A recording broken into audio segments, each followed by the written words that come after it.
Well, $1,100 is would be helpful to, I think, a lot of families. Certainly, the prices have gone up, and it's part of the. It's a bit of a chicken and the egg question, Angela. It's part of the reason why we want to provide some more incentives. We want to do it in an affordable way. It's part of the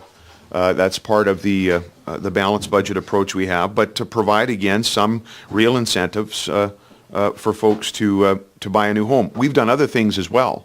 When you're buying a home now in the province of Saskatchewan, you're looking at paying less education tax on almost every single home because we've significantly reduced education tax.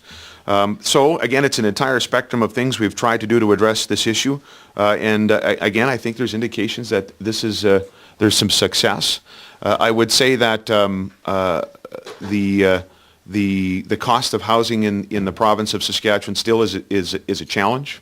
It's one of the challenges that come with growth, and it's why we've introduced a $250 million housing plan for the province. In that respect, $1,100 just seems like such a drop in the bucket compared to buying a $300,000 house. Well, I don't know if it is in any given year. In that year when you're buying a new house, for example, if you put together the federal tax credit and the tax credit you'd get from this program, should we be elected, that's going to cover most of your taxes for that year. And it's going to cover certainly the municipal taxes for that year on a property like this, or very close to it. I think that's a significant amount. In the year you buy a home, you've got all those additional costs. There's the closing costs. Obviously, there's everything related to the transaction, and those are all, you got to cash flow all of those. Families have to find that part generally cash, typically, notwithstanding the negotiation for a mortgage.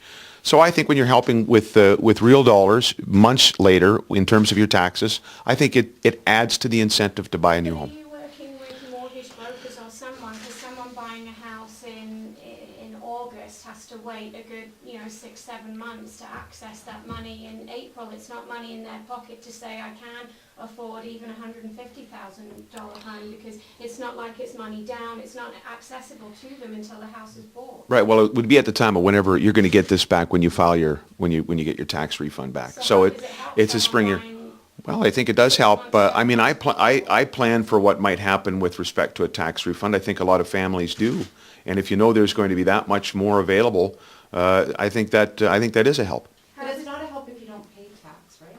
No, which is why we've dropped 114,000 people from the low-income families from paying any provincial tax at all. Ours has we've always tried to come with a complete plan to recognize the fact that there's people at every level of the income scale, that they're all facing certain challenges, that they're also meeting a lot of opportunities now that haven't been in the province for a long time.